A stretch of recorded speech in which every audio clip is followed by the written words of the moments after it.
दोस्तों, अगर किसी ने 1976 में 1000 रुपए विप्रो के शेयर में इन्वेस्ट किया होता तो सोचिए आज वो कितना पैसा होता। आप गूगल पर अगर ये सर्च करेंगे तो आप पढ़ ही लेंगे, अप्रॉक्सीमेटली 700 करोड़ रुपए होता। अब यहाँ पर मेरे आपसे दो सवाल है। पहला सवाल, क्या आप किसी भी एक ऐसे व्यक्ति को जानते हैं जिसने 1976 में 1000 रुपए इन्वेस्ट किया हो विप्रो के शेयर में? आप कहोगे हम तो नहीं मिले किसी से, ये सिर्फ गूगल पर लिखी हुई स्टेटमेंट है। अगर किसी ने किया होता तो शायद उसके 700 करोड़ बन भी गए होते। पॉइंट नंबर 2, आप शायद ऐसे किसी व्यक्ति से मिलेंगे भी नहीं, क्योंकि 700 करोड़ छोड़ो, वो अगर 7 लाख रुपए भी हो जाते हैं ना तो लोग इतने में बेच के निकल जाते हैं। पॉइंट यहाँ पर ये है कि आज कोई क्या ऐसा तरीका है जिससे हम स्टॉक मार्केट से ऐसी कंपाउंडेड वेल्थ क्रिएट कर सकें।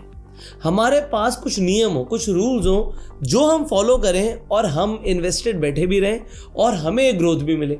बट फिर डर लगता है क्रैश से, डर लगता है डोनाल्ड ट्रम्प कोई पॉलिसी ले आएंगे, जैसे कि अभी टैरिफ की पॉलिसी लेकर आए, या कोई वॉर छिड़ जाएगा। स्टॉक मार्केट में क्रैश से सबको डर लगता है, बट ये सबको पता है कि मार्केट में पैसा बनता है। बट कैसे बनेगा, क्या करना पड़ेगा, क्या उसका कोई तरीका है? एक ऐसा सिस्टम जो मैं खुद फॉलो करता हूं, अगर आपको रिवील कर दूं तो उससे आपके 2 बेनिफिट होंगे। बेनिफिट नंबर 1, आपका वक्त बचेगा।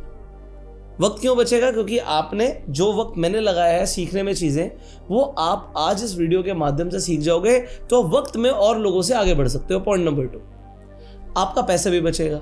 जो चीजें मैंने सीखी उसे सीखने के लिए मैंने गलतियां करी, पैसा खोया होगा, कुछ प्रॉफिट हुआ तो कुछ लॉस भी हुआ होगा।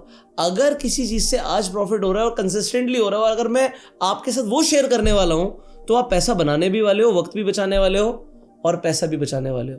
तो इस वीडियो को एंड तक देखिएगा, बहुत ही कमाल की इंफॉर्मेशन मैं आपको देने वाला हूं। तो जब भी हम स्टॉक मार्केट की बात करते हैं तो लोगों को लगता है कि स्टॉक मार्केट में सिर्फ शेयर्स होते हैं, जैसे विप्रो का शेयर, रिलायंस का शेयर, टाटा मोटर का शेयर, इसमें हम पैसा लगा देंगे। बट आप फिर कई लोगों को सुनते हो, अरे हमने स्टॉक मार्केट में पैसे लगाया था, शेयर्स खरीदे थे, बट वो शेयर नीचे आ गए और वो बढ़ ही नहीं रहे। हमने सोचा था बढ़ जाएंगे बट वो बढ़ ही नहीं रहे। तो लोगों के पैसे अटक गए, लोगों को ग्रोथ नहीं मिली, तो लोग नेगेटिव हो जाते हैं मार्केट को लेकर। बट फिर कुछ लोगों को आप सुनते हो कि अगर म्यूचुअल फंड में इन्वेस्टमेंट करो तो ठीक रहता है। टीवी में भी ऐड आती है, धोनी भी ऐड करते हैं, म्यूचुअल फंड सही है। पहले म्यूचुअल फंड्स इस इनिंग्स की शुरुआत म्यूचुअल फंड से कर। तो म्यूचुअल फंड क्या होता है? म्यूचुअल फंड में मल्टीपल शेयर्स आते हैं, तो अगर हम म्यूचुअल फंड में इन्वेस्टमेंट कर दें तो क्या वो सही रहेगा? अभी के लिए ना मैं शेयर की बात करने वाला हूं, ना मैं म्यूचुअल फंड्स की बात करने वाला हूं। मेरे अकॉर्डिंग इन दोनों से ऊपर एक इन्वेस्टमेंट होती है जिसे हम बोलते हैं ETF investment, exchange traded funds. आप जानकर हैरान हो जाओगे कि USA के अंदर ज्यादातर लोग ETFs के थ्रू इन्वेस्टमेंट करते हैं मार्केट में। तो वहां पर जो लोग चीज सीख चुके हैं, जो डेवलपमेंट आ चुकी है, माइंडसेट में डेवलपमेंट आ चुकी है, वो भी इंडिया में आनी बाकी है।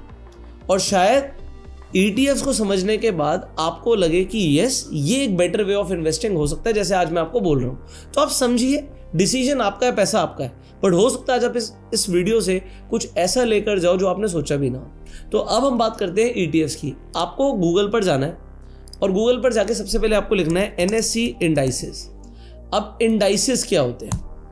जैसे आप निफ्टी का नाम लेते हो, अब यहाँ पर इंडाइसेस वाली आपको इस लिंक पे क्लिक करना है। ये NSE की, नेशनल स्टॉक एक्सचेंज की एक वेबसाइट खुलेगी, यहाँ पर आपको इंडाइसेस देखेंगे।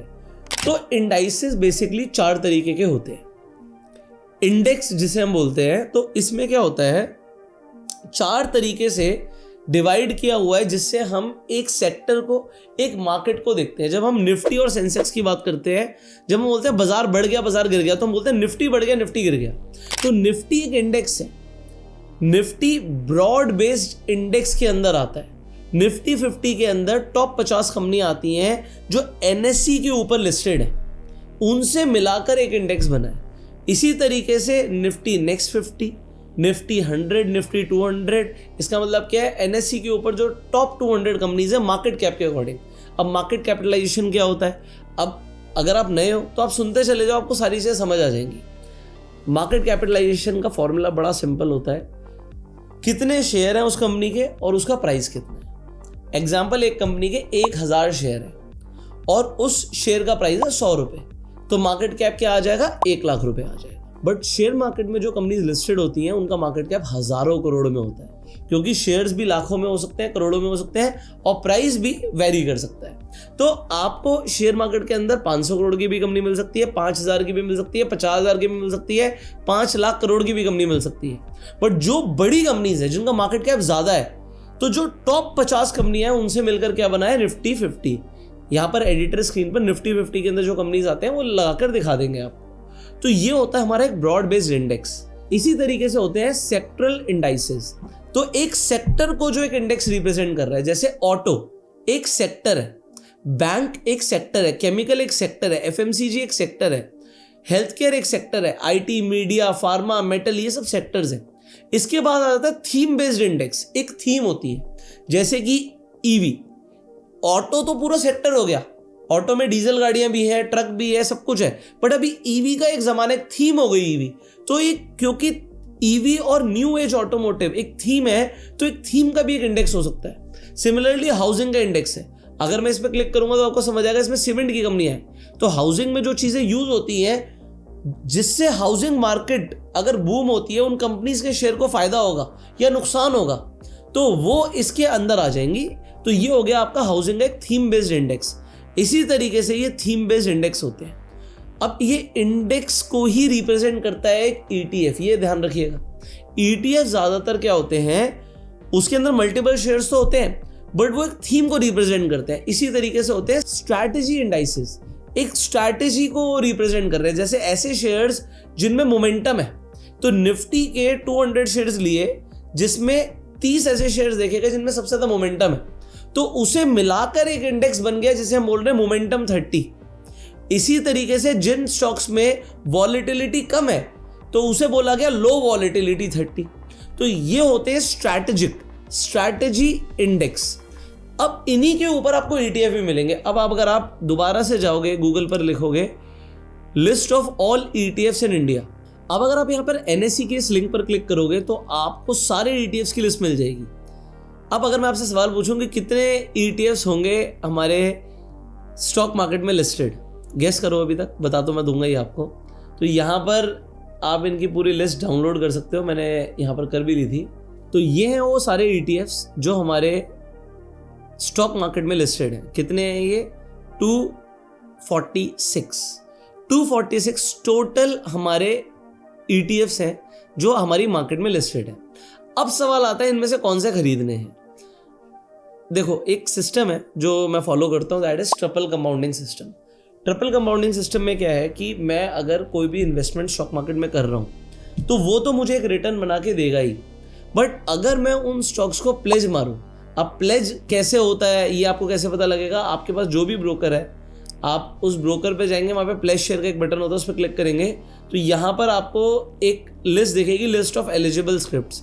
इस पर जब आप क्लिक करेंगे तो ऐसी कोई आपके सामने पूरी की पूरी ये खुल जाएगी लिस्ट। अब इस लिस्ट के अंदर तो 6000 स्क्रिप्ट्स होंगी। स्क्रिप्ट्स में स्टॉक्स भी आते हैं, म्यूचुअल फंड भी आते हैं। आप यहाँ पर कंट्रोल F कीजिएगा, ETF डाल दीजिएगा, जो भी आप ETF में इन्वेस्टमेंट करने वाले हो। एग्जाम्पल, आप निफ्टी 20 में इन्वेस्टमेंट करते हो, तो निफ्टी 20 मतलब निफ्टी में आपकी इन्वेस्टमेंट हो रही है। आप सर्च करोगे तो आपको देखेगा निफ्टी 20 जो है ये एक ETF है जिसे आप चाहें तो प्लेज कर सकते हैं। यहाँ पर आप देख सकते हो कि यस लिखा हुआ है और इसका हेयर कट 10 है। यहाँ पर अगर आप पढ़ोगे ऊपर तो यहाँ पर ये लिखा हुआ है हेयर कट। अब हेयर कट का मतलब क्या होता है कि अगर आपके पास 1 लाख रुपया है और आप उसे 10% हेयर कट पे प्लेज कर रहे हो तो आपको आपका ब्रोकर 90,000 रुपये दे देगा ट्रेड करने के लिए without any interest for intraday trading. Positional trading का कैसे हिसाब रहता है वो मैं आपको बाद में बताऊंगा, बट इंट्राडे ट्रेडिंग अगर आप उस पैसे से करते हो तो कोई इंटरेस्ट नहीं लगता। बट प्लेज का मतलब होता है शेयर को गिरवी रखना। अगर आप कोई बड़ा लॉस कर लेते हो तो आपका ब्रोकर, अगर आपने लॉस नहीं भरा तो शेयर बेच सकता है, ETF बेच सकता है। तो हमें यहाँ पर लॉस को बड़ा कंट्रोल रखना पड़ता है और हम चाहते हैं चाहे थोड़ा ही पैसा बन जाए। जब बिना ब्याज के हमें पैसा मिल रहा है तो थोड़ा ही पैसा बहुत पैसा हो सकता है। तो आपने स्टॉक में इन्वेस्टमेंट किया, ETF में इन्वेस्टमेंट किया, म्यूचुअल फंड में इन्वेस्टमेंट किया, उसे प्लेज कर दिया और प्लेज करने के बाद क्या हुआ, आपको पैसा मिल गया, उससे आपने ट्रेड किया और आपने पोजिशनल ट्रेडिंग भी उसी पैसे से कर ली। सो पैसा उतना ही है बट वो 3 तरीके से यूज हो रहा है, तो इसे मैं ट्रिपल कंपाउंडिंग बोलता हूँ। इस पर हम वेबिनार्स लेते हैं, स्पेशल वेबिनार होते हैं।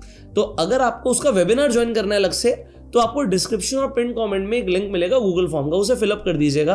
हमारी टीम आपको कांटेक्ट करेगी और आपको एक इन्विटेशन लिंक भेज देगी जिससे आप वेबिनार ज्वाइन कर सकते हैं। बट वो थोड़ा सा एडवांस लेवल वेबिनार होता है उन लोगों के लिए जिन्हें एक्चुअल में पैसे बनाने हैं। सो अगर आप उसे ज्वाइन करना चाहते हैं, आप इन्फॉर्मेशन लेना चाहते हैं, तो आप एजुकेशनल पर्पज से उस वेबिनार को ज्वाइन कर सकते हैं। आगे बढ़ते हैं, हमारे पास ये ETFs अवेलेबल हैं। तो अब अगर आप इन ETFs को पढ़ोगे, देखो जैसे ये एक ETF है मेफैंग। अब मेफैंग जो ETF है इसके अंदर क्या आता है, देखो यहाँ पे लिखा है फैंग प्लस। अब फैंग क्या है, आप गूगल पे जाके लिखते हो, मान लीजिए आपको नहीं पता, फेसबुक, एप्पल, नेटफ्लिक्स, गूगल, तो आपको यहाँ पर ये कुछ 12,300 रुपये का कुछ दिख रहा है, रुपये नहीं है, USD के अंदर है। ये US का एक इंडेक्स है। इसके अंदर बेसिकली 10 शेयर्स आते हैं। नाम में तो आपको बेसिकली 5 मेन होते हैं, Facebook, Apple, Netflix, Google and Amazon, ये सब फैंग में ही आ जाते हैं। प्लस मतलब टोटल 10 शेयर्स हैं इसके अंदर। बट अगर आप देखोगे ये एक ऐसा इंडेक्स है जो एक टाइम पे 3,500 का था 2020 में, और अभी 12,000 से ऊपर चल रहा है। मतलब ये तो भाग रहा है, ये अच्छी रिटर्न दे रहा है। तो क्या हमें इसमें इन्वेस्टमेंट करना चाहिए? क्वेश्चन ये है कि क्या आप इंडिया में रह के US के शेयर्स में इन्वेस्टमेंट करना चाहते हो, आप ETF के थ्रू कर सकते हो। अब कमाल की बात क्या है कि हमने किसी एक शेयर में इन्वेस्टमेंट नहीं करी, हमने सिर्फ एप्पल नहीं खरीदा, हमने सिर्फ अमेजोन नहीं खरीदा, हमने जो टॉप 10 शेयर्स हैं, जो जाइंट्स हैं, उन्हें खरीद लिया इस ETF में इन्वेस्टमेंट करके। इस ETF ने एक साल में कितना रिटर्न दिया आप यहाँ पर देख सकते हो स्क्रीन पर। तो अगर आप यहाँ पर देखोगे 365 डेज परसेंटेज चेंज, तो 22% की रिटर्न है। बट उसके नीचे एक आपको दिखता है, भैया ये कौन सा ETF है, 76% रिटर्न, एक साल में 76% रिटर्न।